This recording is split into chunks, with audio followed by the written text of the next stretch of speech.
फिर से स्वागत है आपका हमारी इस नई शुरुआत आत्मिक सफ़र में। मैं आप सब प्रत्येक का धन्यवाद करता हूं जिन्होंने हमारे कंटेंट को लाइक किया, शेयर किया और अपने सुझावों को हमें प्रदान किया। प्रतिदिन हम आपके बीच में परमेश्वर के वचनों से इन प्रोत्साहनों को लेकर के आना चाहते हैं। अभी हमारी शुरुआत है और आपके सुझाव हमें निरंतर मिलते रहें, यही हमारी प्रार्थना और कामना है। और आज के मनन विषय के लिए मैं आपके बीच में जो विषय लेकर के आया हूँ वो ये है कि हमें अपनी आरामदायक स्थिति से बाहर निकलना है। यदि जब तक हम अपनी आरामदायक स्थिति से बाहर नहीं निकलेंगे तो हम परमेश्वर को प्रसन्न करने वाले कार्य कभी भी नहीं कह सकते। और यदि हम इंग्लिश में बोलें तो हमें हमारे कंफर्ट ज़ोन से बाहर निकलना पड़ेगा। हमें हमारे जीवनों में, हर एक के जीवन में एक कंफर्ट ज़ोन होता है। और आप पूछेंगे कंफर्ट ज़ोन का मतलब क्या है? कंफर्ट ज़ोन का मतलब यही है, हम बिहेवियरल, इमोशनल और साइकोलॉजिकल वहाँ आराम महसूस करते हैं और वहाँ हमें सुख की अनुभूति होती है और हम वो ज़ोन छोड़कर बाहर नहीं जाना चाहते। वो हमारा कंफर्ट ज़ोन होता है, वो हमारी आरामदायक स्थिति होती है। और मैं आपको यकीन दिलाना चाहता हूँ, यही हमारे जीवन के लिए सबसे ख़तरनाक चीज़ है जो हमें आगे बढ़ने में सहायक नहीं होती है। और जब ये ज़ोन में हम पड़े रहते हैं तो हम परमेश्वर के लिए बहुत ज़्यादा कुछ नहीं कर सकते। परमेश्वर ने खाने के लिए रोटी, पहनने के लिए वस्त्र और हमें उपयोग के लिए काफ़ी चीज़ें दी हैं और वो हमें पालता है। लेकिन यदि हमें परमेश्वर के लिए कुछ करना है तो हमें हमारे कंफर्ट ज़ोन से बाहर आना पड़ेगा।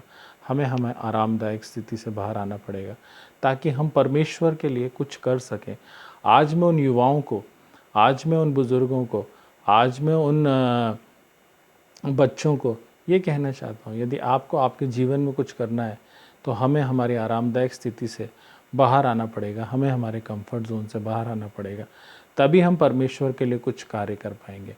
बहुत सारे लोगों ने सेवा का इनिशिएटिव तो लिया, बहुत सारे लोगों ने अपने जीवन में ये प्रयास तो किया कि हम परमेश्वर की सेवा में आगे बढ़ेंगे, लेकिन जब ये बारी आई कि वो अपने कंफर्ट ज़ोन से बाहर निकले तब वो उसमें पीछे रह गए और अपने जीवन में जो वो करना चाहते थे वो नहीं कर पाए। आज मैं उन लोगों से मुखातिब हूँ जो अपने जीवन में कुछ नहीं कर पाए और करना चाहते हैं।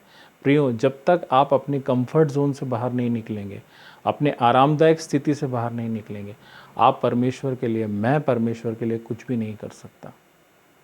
जब तक हम परमेश्वर के लिए कार्य नहीं कर सकते, जब तक हम अपने कंफर्ट ज़ोन से बाहर नहीं निकलेंगे। आज मेरा प्रोत्साहन, आज मेरा मोटिवेशन उन लोगों के लिए है जो अपने जीवन में कुछ करना चाहते हैं, कुछ बेहतर करना चाहते हैं, ना केवल स्पिरिचुअल लेकिन फिज़िकल रूप से भी आगे बढ़ना चाहते हैं। आपको कुछ नया करने की ज़रूरत है, आपको कुछ अच्छा करने की ज़रूरत है, आपको कुछ अलग करने की ज़रूरत है, आपको आगे बढ़ने की ज़रूरत है। और वो तभी आप बढ़ सकते हैं जब आप अपने कंफर्ट ज़ोन से बाहर निकलें। और यदि आप अपनी आरामदायक स्थिति में पड़े रहना चाहते हैं तो शायद हम हमारे जीवन में कभी भी हम उन ऊंचाइयों को नहीं छू सकते जिन्हें परमेश्वर हमें देना चाहता है। सो प्रियो, आज मेरा आपके लिए यही प्रोत्साहन है कि आप और मैं हमारे कंफर्ट ज़ोन से बाहर निकल सकें। परमेश्वर के वचन में जब हम नूह के जीवन को देखते हैं तो सारी दुनिया अपराध और पाप में थी। नूह एक था, परमेश्वर का वचन कहता है, जो परमेश्वर की नज़र में धर्मी ठहराया गया। लेकिन परमेश्वर जब उसके पास एक कार्य को लेकर के आते हैं और ये कहते हैं कि तो गोपेर वृक्ष की लकड़ी से एक जहाज़ को बना, उसकी कोठरियाँ बनाना, वेल फर्निश्ड करना और उसमें सामान को भरना और इस पृथ्वी के सारे जानवर जोड़ी जोड़ी से उसमें लेकर के आना और अपने कुटुंब को वहाँ लेकर जाना और बहुत सारी चीज़ें परमेश्वर ने उसको अपनी योजना बताई। सो उसने विश्वास किया और उसने उस कार्य को करना शुरू कर दिया। हो सकता है लोग नूह का मजाक उड़ाते होंगे, हो सकता है लोगों का साथ नूह को नहीं मिला होगा, चूँकि नूह आत्मिक पुरुष था, चूँकि नूह आत्मिक व्यक्ति था, उसने परमेश्वर की आवाज़ को सुना और अपने कंफर्ट जोन में पड़ा नहीं रहा।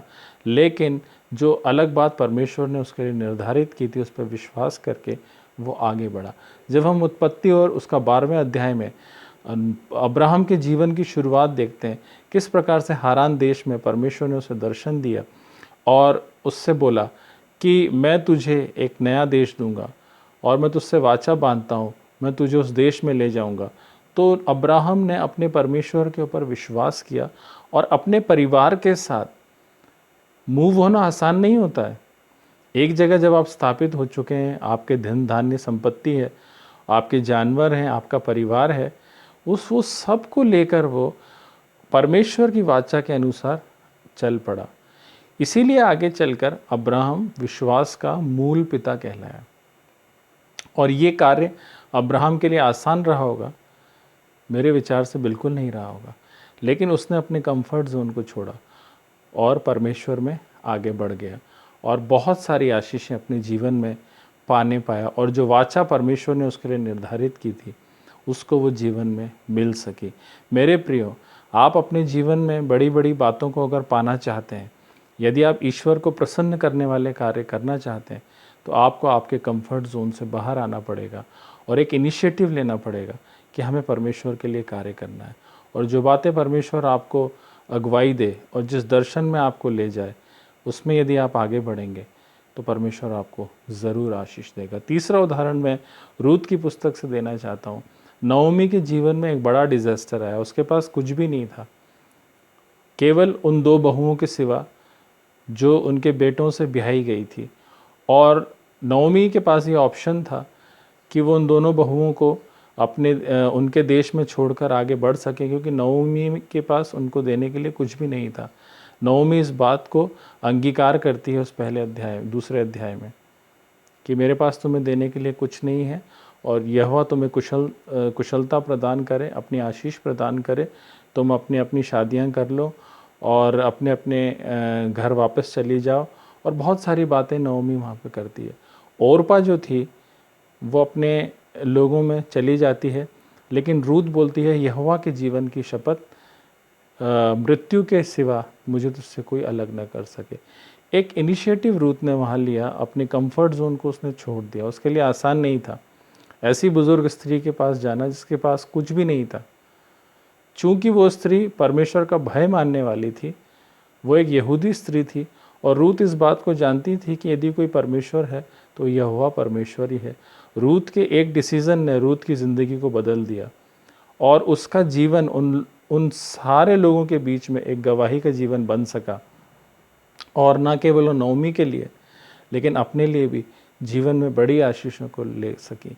यदि वो वापस अपने लोगों में मिल जाती, नुकसान कुछ नहीं होता, लेकिन उसके जीवन की जो कहानी है, वो कहानी अब है, वो कभी नहीं हो पाती।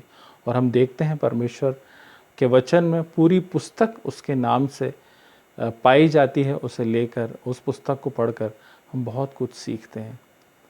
प्रियो, यदि हमें हमारे जीवन में आशीष में आगे बढ़ना है, यदि हमें हमारे जीवन में सेवा में आगे बढ़ना है, यदि हमें हमारे जीवन में हमारे कार्यों में आगे बढ़ना है, तो हमें कंफर्ट जोन से बाहर आना पड़ेगा। हमें हमारी आरामदायक स्थिति से आना पड़ेगा। ये आराम की स्थिति हमारे जीवन में बड़ी भयानक है। ये आराम की स्थिति हमारे जीवन में हमारे लिए दुखों के सिवा और कुछ नहीं लेकर के आती है। ये स्थिति हमारे जीवन में हमें उन बातों को सोचने पे मजबूर नहीं करती है जिन बातों को हमें हमारे जीवन में सोचना चाहिए, जिनको हमारे जीवन में हमें करना चाहिए। मेरा आपसे ये निवेदन है आज, परमेश्वर में अपनी उस आराम की स्थिति को छोड़कर एक आत्मिक योद्धा बनकर अपनी हर एक परिस्थिति में परमेश्वर के वचन को लेकर उसकी सेवा में आगे बढ़िए। परमेश्वर आपसे यही चाहता है।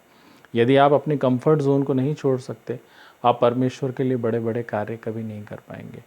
एक उदाहरण देना चाहूँगा आपको, और पौलुस और पतरस का जब समय आया कि प्रेरित लोग अन्य जातियों में मूव हों, तो पतरस ने साफ इनकार कर दिया, और पतरस ने बोला मैं तो यहूदियों के बीच में ही सेवा करूँगा।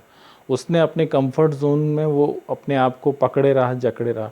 लेकिन पौलुस ने अपने आप को अन्य जातियों के लिए दे दिया ताकि वो मसीह के सुसमाचार को पूरी दुनिया में बांट सके और कलीसियाओं का निर्माण कर सके।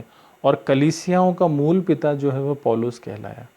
ये कहानी पतरस के साथ भी हो सकती थी, लेकिन पतरस ने केवल अपने कंफर्ट जोन में रहना पसंद किया और वहीं पर उसकी सेवा समाप्त हुई। मैं आपको एक बात कहना चाहता हूँ, आप अपने कंफर्ट जोन में रहना चाहते हैं, बहुत अच्छी बात है, लेकिन आप परमेश्वर के लिए बड़े बड़े कार्य नहीं कर सकते। और परमेश्वर चाहता है कि आप अपनी आरामदायक स्थिति को छोड़कर परमेश्वर ने जो कमांड आपको दी है, जो दर्शन आपको दिया है, जो वचन आपको दिया है, उसमें आप चलने की कोशिश करें और अपने जीवन में उन बातों को लें ताकि आप परमेश्वर से आशीष पा सकें। और कोई भी नया काम जब हमें करते हैं तो हमें बहुत सारी परेशानियों का सामना करना पड़ता है, लेकिन हम उन एक्सपीरियंसेस से सीखते हैं। जब हम अपने कंफर्ट जोन से बाहर आते हैं तो हम हमारे जीवन में बहुत सारी बातों को सीखते हैं और परमेश्वर के लिए बड़े उपयोगी बनते हैं, और हमारे पास वो अनुभव रहते हैं कि हम आने वाली पीढ़ी को दे सकते हैं और उनका मार्गदर्शन कर सकते हैं। एक छोटा सा उदाहरण दूंगा। अभी मैं सोशल मीडिया में बहुत समय से ये सोच रहा था कि मैं कुछ ऐसे डिवोशनल कोट्स लेकर के आऊँगा, मैं परमेश्वर के वचन को बांटूंगा, मैं परमेश्वर की बातों को लोगों को मानना सिखाऊंगा, लेकिन मैं केवल सोचता रहता था, उस कार्य में आगे नहीं बढ़ता था, क्योंकि बहुत सारी बातें थी, उन बातों में मुतमईन था। लेकिन फिर परमेश्वर ने एक बार मुझे फिर बूस्टअप किया। मैं बहुत बार सोचता था कैसे मैं शूट करूँगा, किस प्रकार से मैं बोलूँगा, कैसे विषय का चुनाव करूँगा, लोग पसंद करेंगे कि नहीं करेंगे। बहुत सारी बातें मेरे इर्द गिर्द थी। बड़ा कठिन था कि मैं इस नए काम को कर सकूं और बेहतर तरीके से कर सकूं। लेकिन एक दिन परमेश्वर ने बहुत ज़ोर से मुझसे बात करी और मेरे पास जो रिसोर्सेस थे, मैंने उस रिसोर्सेस से काम करना शुरू किया और आज ये आपके बीच में 7वां वीडियो है। यदि मैं उस काम को शुरू नहीं करता तो शायद मैं इतनी बातों को और इतने विषयों को आप तक कभी नहीं ला पाता। हमें हमारे कंफर्ट जोन से बाहर आने की ज़रूरत है। यदि मैं अपने कंफर्ट जोन से बाहर नहीं आता तो मैं शायद इस कार्य को कभी नहीं करता। और मुझे विश्वास है यदि मैंने ये कार्य परमेश्वर के नाम से शुरू किया है, यदि परमेश्वर की इच्छा है, तो हम इस कार्य में और बेहतर होते जाएंगे। आप अपने जीवन में नई शुरुआत करना चाहते हैं, परमेश्वर की सेवा करना चाहते हैं, आप सुबह जल्दी उठकर उसकी स्तुति और आराधना करना चाहते हैं, आप परमेश्वर के वचन को पढ़ना चाहते हैं, आप पर्सनल इवेंजलिज्म करना चाहते हैं, आप परमेश्वर के वचन को लोगों को देना चाहते हैं, आप पहुनाई करना चाहते हैं, आप लोगों के आत्मिक जीवन में अगुवाई करना चाहते हैं। बहुत सारी बातें हैं। ये बातें तब तक बातें ही रह जाएंगी जब तक आप अपनी आरामदायक स्थिति से नहीं निकलते, क्योंकि यदि हमें परमेश्वर में बने रहना है तो हमें अपने जीवन को सैक्रिफिशियली आगे बढ़ाना होगा। क्योंकि परमेश्वर का वचन कहता है यदि कोई मेरे पीछे आना चाहे तो अपने स्वयं का क्रूस उठाए और मेरे पीछे हो ले। सच में प्रियो, यदि हम परमेश्वर के लिए कुछ उपयोगी पात्र बनना चाहते हैं तो अपने कंफर्ट जोन से बाहर आए और अपने जीवन में परमेश्वर के लिए बहुत सा कार्य कर सकें। आशा है आपको वीडियो पसंद आएगा। मिलते हैं अपनी इस अगली नई वीडियो में। तब तक के लिए सबको जय मसीह की।